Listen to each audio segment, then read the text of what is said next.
I invite everyone to open up in their Bibles to the book of Proverbs. That's where we're going to be at this morning for just a couple minutes. Proverbs chapter 1. Go ahead and open up your Bibles to that. We'll be reading from that, and then we'll be reading from the end of that chapter in a couple minutes after that. While you're turning there, before I get into anything, I want to make sure I let everybody know how much I personally appreciate the Bible class teachers. We're at the end of a quarter last week. We're starting a new quarter this week. And so I want you to know that if you taught Bible class, how much I personally appreciate it. If you taught last quarter, I know that it is a lot of work that goes into that process. I know there's a lot of work that a lot of people don't see because your class is oftentimes just a few people. But I appreciate your instruction. I appreciate your time and your efforts in that. To those who are teaching class this quarter, I want you to know that I appreciate it now, and I will appreciate it again at the end of this quarter. I appreciate everybody that is taking part in that. If you remember last week, we did a theme service, and after all this build-up about thinking about the past and meditating on the present and planning for the future, I challenged us in the invitation to think about one word, I think, for that one. And that one word that we focused on was the word decide. And that is what our word, according to for Hillside this year, that's going to be our word for this year. That's going to be our theme for this year. I want you to focus on this word throughout the entire year.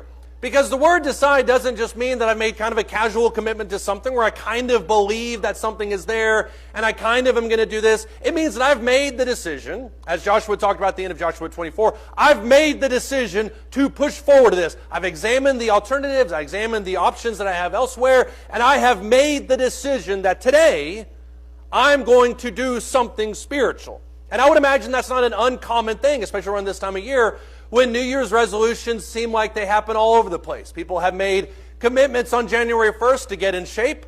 I personally have made a New Year's resolution to eat more cookies this year. That's just my New Year's resolution. I've made the commitment. I've decided I'm going to do it. I have done it spectacularly so far. We all make decisions about our life, and decisions represent intentionality. And so every month of this year, we're going to take some lessons that are sometimes topical in nature, sometimes that are very doctrinal in nature, but they're all going to be kind of veiled around this idea of commitment, starting with this morning. I want you to decide that God is Lord. And I know you may be sitting here thinking to yourself, Brady, I've already pulled myself out of bed. I'm sitting here at 11 o'clock on Sunday morning. I made that decision hours at least ago. I made a decision years ago. And I'm here to tell you right now that this decision isn't just something for new converts. This is not a decision that you just make when you become a Christian. This is a decision you make every single day. In some cases, you make every single hour. It's a decision that you make every single moment that you're a Christian because you're constantly reminded of the fact that God is Lord of the situation, that He's Lord of my life, that He's Lord of my goals. He's Lord of everything. And that all begins, as we talked about a little bit this morning, that ultimately begins with a healthy respect and a fear for God. If you look in Proverbs chapter 1, starting in verse 1, this is exactly how Solomon begins this entire discussion. And you can say that this is about people in general. Some people have argued that Proverbs is designed towards royalty. I think he's talking about pretty much everybody. And so in Proverbs chapter 1, starting in verse 1, he says, the Proverbs of Solomon, the son of David, king of Israel, to know wisdom and instruction, to discern the sayings of understanding, to receive instruction in wise behavior, righteousness, justice, equity, to give prudence to the naive, to the youth, knowledge and discretion. A wise man will hear and will increase in learning, and a man of understanding will acquire wise counsel, to understand a proverb and a figure, the words of the wise and their riddles.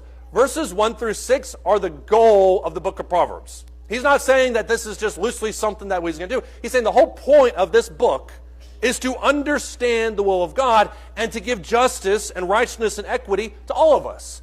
That if you find yourself being somewhat foolish, if you think you don't know what God is, if you think you don't understand morality or what God expects, that's how Proverbs is going to help you. And then he says, right here at the outset in verse 7, this is the very first thing we need to understand to achieve that goal. The fear of the Lord is the beginning of knowledge.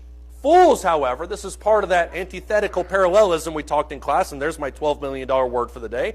Fools, however, they despise wisdom and instruction. There are two types of people, he says in this passage. There are some people in verse 7 who fear God, who love God, who have a healthy respect for Him, and they fear Him, and they make Him kind of the object of their life. There are other people who look at God and say, well, He's not really a major player. He's not really somebody that I have a knowledge of or respect for. I don't really care about His presence whatsoever. And in verse 8, this is where he gives the warning. He says, hear, my son, your father's instruction, and do not forsake your mother's teaching. Indeed, they are a graceful wreath to your head and ornaments about your neck. If you're somebody who makes the decision every single day that God is Lord, then the book of Proverbs is your roadmap for life. The book of Proverbs is something that you look at and you say, okay, I'm learning from this, I'm learning from this, I'm learning from this. But all of it comes from the nucleus of the idea that God commanded it, that these words are from God, and that I have a healthy respect for that. If you jump to the end of this chapter, what he alludes to in Proverbs chapter 1, starting verse 24, is that not everybody will abide by this.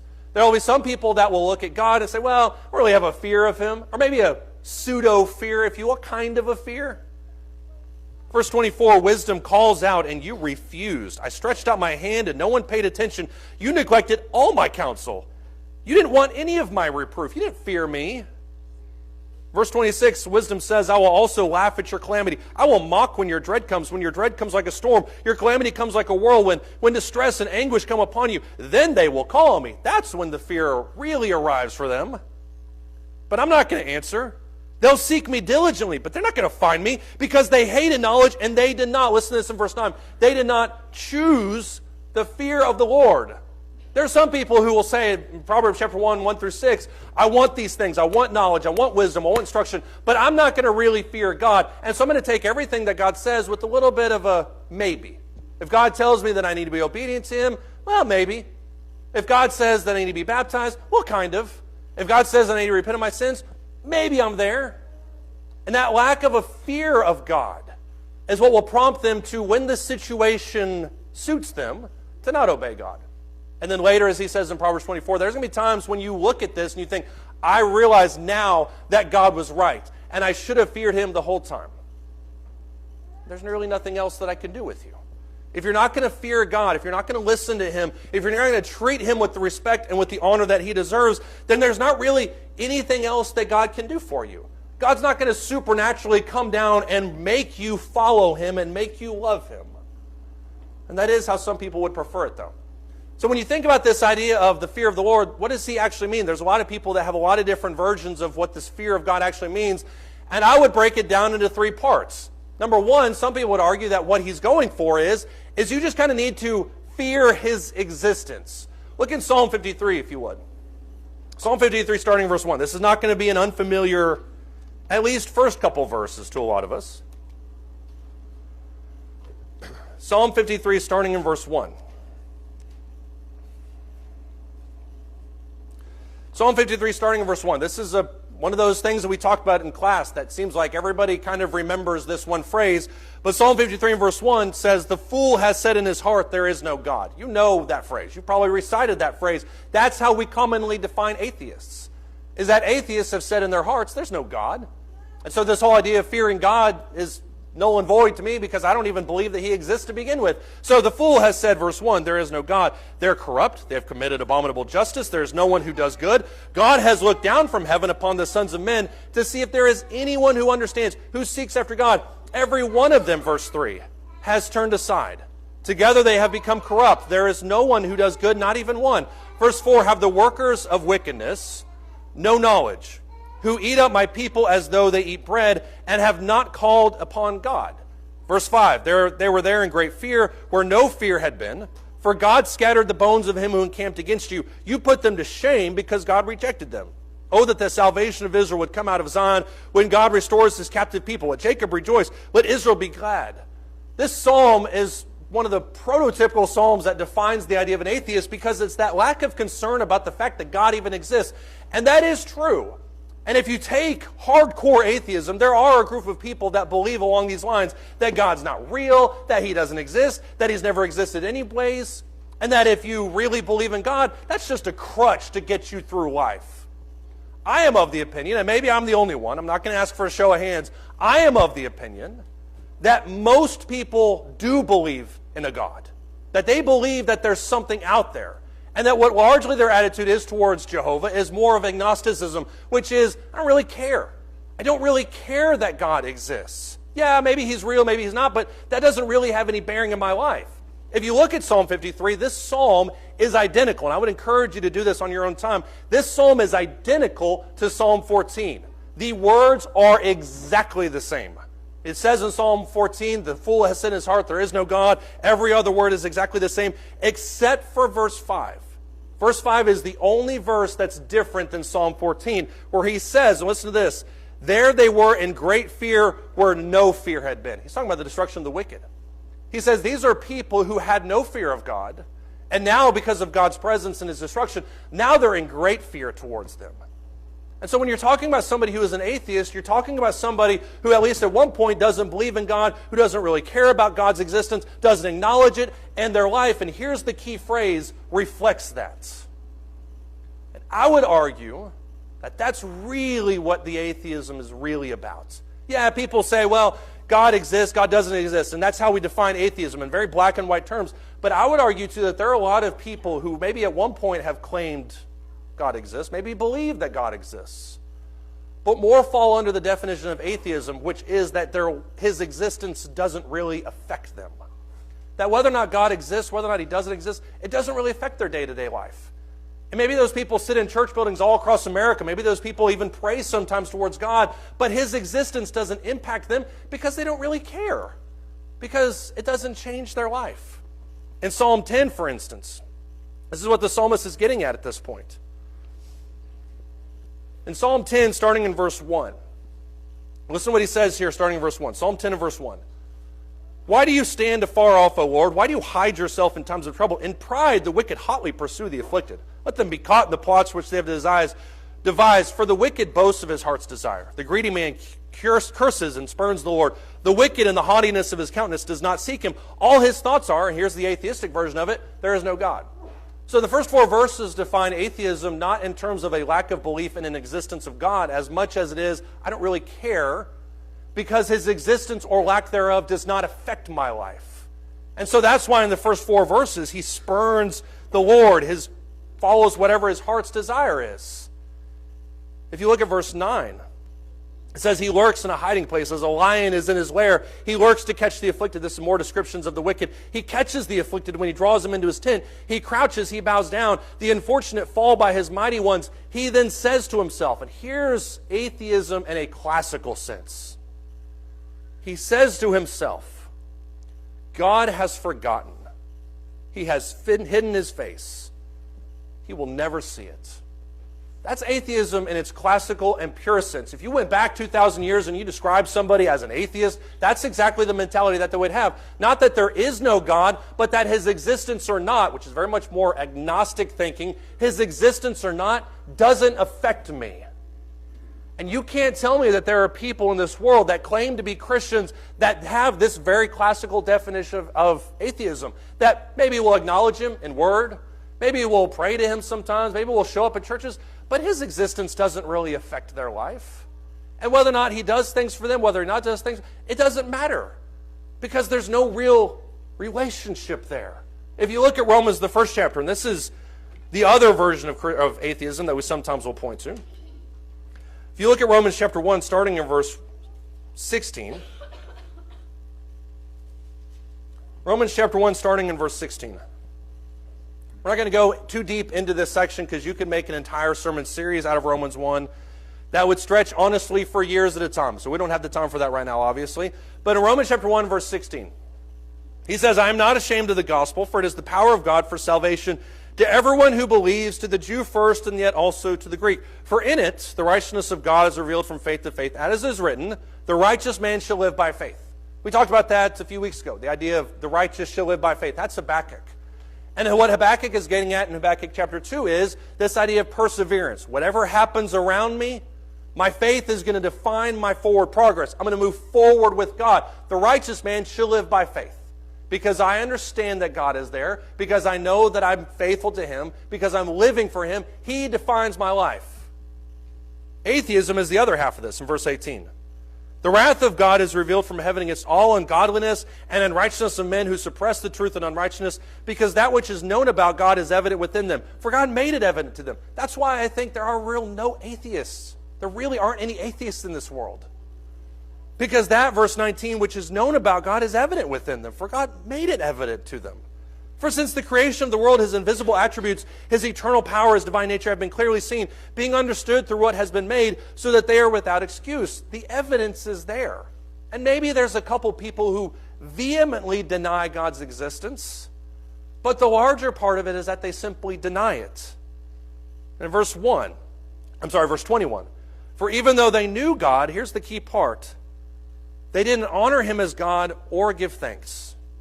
But they became futile in their speculations, and their foolish heart was darkened. Now professing to be wise, verse 22, they became fools, and they exchanged the glory of the incorruptible God for an image in the form of corruptible man and of birds and of four-footed animals and crawling creatures. Did you notice the transition phrase in that? Did you notice where it went from just being classical atheism with this idea of God's there, God's not really there, to the motive behind why people deny it? It's in there in verse 21. I'll read it to you again. For even though they knew God, they did not honor him as God or give thanks, and rather turned to themselves. We oftentimes will talk about the importance of thankfulness and why we always should say thank you. And there are all sorts of stories about how gratitude plays a part in our daily walk with God. Well, there it is in a nutshell. Romans chapter 1, verse 21, he says there are people who did not honor God. That's the biggest part of it. But then also didn't give thanks to God. That reflects this daily mentality that 1 Thessalonians talks about, which is to always be praying. Always. Pray without ceasing. Philippians chapter 4, rejoice always. There always should be an attitude of Christians toward acknowledging what God has done for you in your life. Always. But some people don't have that. And you see this characterized perfectly in the parable of the 10 lepers. If you remember this parable in the Gospels, the 10 lepers come to Jesus, and Jesus says, go and show yourself to the priest, and you'll be healed. 10 of them leave. All 10 of them are healed. But do you remember how many came back to give thanks to God? 1. How awful is that? That somebody who had been going through so much pain that leprosy would have given to a person in that sociocultural context, and they're healed of that, and they don't even turn around to give God thanks. So when we're talking about somebody who fears his existence, we're not simply just talking about the fact that he's there or he's not there. That's a very, in my opinion, modern definition of atheism. The very real and pure definition of atheism is I don't really care whether or not he's there because his existence does not impact my life. And there are Christians today who feel that way. You could classify as atheist because he's real, he's not real, it doesn't really matter. I'm going to live how I want to. And as long as I take care of the superficial aspects of Christianity that everybody sees, there's not really any ramifications from that. So do we really fear his existence? Do you really fear that he's there? Because if he is there and you understand that, your life will be changed as a result. I think you can also look at another aspect, that maybe people fear his punishment. And there are people that look at their salvation, their relationship with God in very binary terms. There are some people that would say, well, the only reason I'm a Christian is because I don't want to go to hell. And I'll be honest, and I'll be talked to about this maybe, but I don't really see that as a problem in the early stages. I think that there is a sense that Christians need to have, especially when they're new converts. That's the key. When they're new converts, that they need to have to avoid punishment. That the reason I'm a Christian, in some respect, is because I don't want to go to hell. But I have a real problem when Christians stay in that. When Christians remain in that state where the only reason that they're really serving God is because they don't want to go to that place.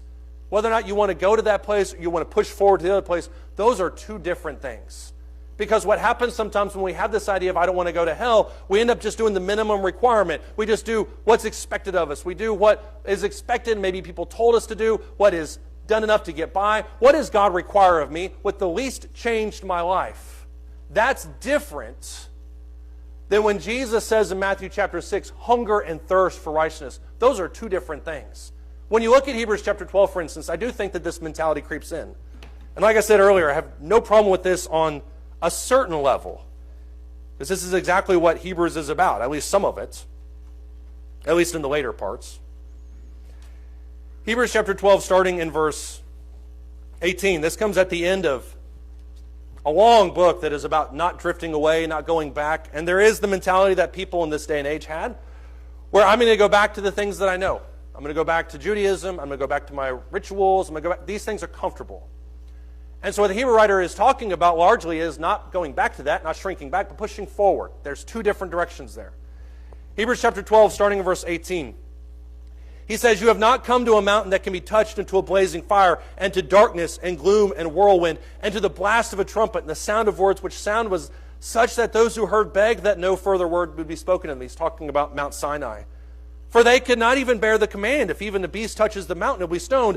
And so terrible was the sight that Moses said, I am full of fear and trembling. But you have come, verse 22, to Mount Zion, to the city of the living God, the heavenly Jerusalem, to myriads of angels, and to the general assembly and church of the firstborn who are enrolled in heaven, to God, the judge of all, to the spirits of righteous made perfect, and to Jesus, the mediator of a new covenant, to the sprinkled blood, which speaks better than the blood of Abel. I'm always slightly amused when I read Scripture, not in like a disrespectful way, but I'm always slightly amused when it seems like the writer just goes off. There's a point where it seems like various times in Scripture where the writer's talking, and his mouth and his pen can't keep up with his thoughts. I don't know what that feels like at all. But he just keeps going, and he just keeps going, he keeps going. And that's, I think, what you see here in Hebrews, the 12th chapter. When you look at Hebrews chapter 12 and verses 18 down through verse 21, he says, this isn't where you went. Mount Sinai image with lightning and with fire and smoke and thunder that scared these people half to death, that's not where you're at anymore. Where you are, verse 22, Mount Zion, city of living God, heavenly Jerusalem, myriads of angels. And then he talks in verses 23 and 24 about all the characteristics of that kingdom. And then by the time you get to 25, he's just rattling them off. And then he says in verse 25, see to it that you do not refuse him who is speaking. For if those did not escape when they refused him who warned them on earth, how much less will we escape who turn away from him who warns from heaven? And his voice shook the earth then, and now he has promised, saying, yet once more I will shake not only the earth, but also the heavens. This expression, yet once more, denotes the removing of those things which can be shaken as of created things, so that those things which cannot be shaken may remain. Therefore, verse 28, since we receive a kingdom which cannot be shaken, let us show gratitude. There's that idea of giving thanks, glorifying God again. Let us show gratitude, by which we may offer to God an acceptable service with the reverence and fire. And as if to just cap it off there in verse 29, he ends it by saying, for our God is a consuming fire. There are moments, I will adamantly confirm, there are moments when we need to be reminded of the punishment of our actions. And obviously at the end of Hebrews chapter 12, and he does it in chapter 10, he does it a little bit again in chapter 13, as he's ramming this point home about not drifting back towards God, he reminded them of the consequences of not doing that. But I think by and large, the issue I have with this mentality is not that people start there, because everyone needs to go back and reminded of these things every once in a while. But it's when we stay there. Because I'm telling you right now that a fear of punishment doesn't provide any forward momentum. It doesn't provide any propeller motion forward. It doesn't provide any motion going towards God. All it does is you're just hoping not to drift back. But if you want to move forward to God because you've decided that the Lord is God, that's a completely different issue. For instance, when you look at Matthew the 5th chapter, I want you to see this. Matthew chapter 5, in the middle of the Sermon on the Mount. He rattles off some things that we kind of read and then we move on and we think, yeah, I'm right there with you. Cherry checklist mentality. Matthew chapter 5, starting verse 20, when you see this, in my opinion, right in what Jesus talks about here. He says in verse 21, you have heard that the ancients were told you shall not commit murder. Whoever commits murder shall be liable to the court. But I say to you, that everyone who is angry with his brother shall be guilty before the court. Whoever says to his brother, you good for nothing, shall be guilty before the Supreme Court. And whoever says, you fool, shall be guilty enough to go into the fiery hell. There's two different mentalities there that he's touching on. The first one is, you have been told you shall not murder. Great. I don't know of anybody in this room that has violated that commandment, and I don't want to know of anybody in this room that has violated that idea. But if that was only our mentality, if our only mentality was, I'm not going to kill somebody because I don't want to go to prison or I don't want to go to hell. If that's our mentality, then we don't do verse 22. Because verse 22 has to do with matters of the heart. He says, I say to you that everyone who is angry with his brother shall be guilty before the court. Whoever says to his brother, you good for nothing, shall be guilty before the Supreme Court. Whoever says, you fool, shall be guilty enough to go into the fiery hell. That's a different mentality. Because you're not talking about somebody who is not doing something. You're talking about somebody who is doing something.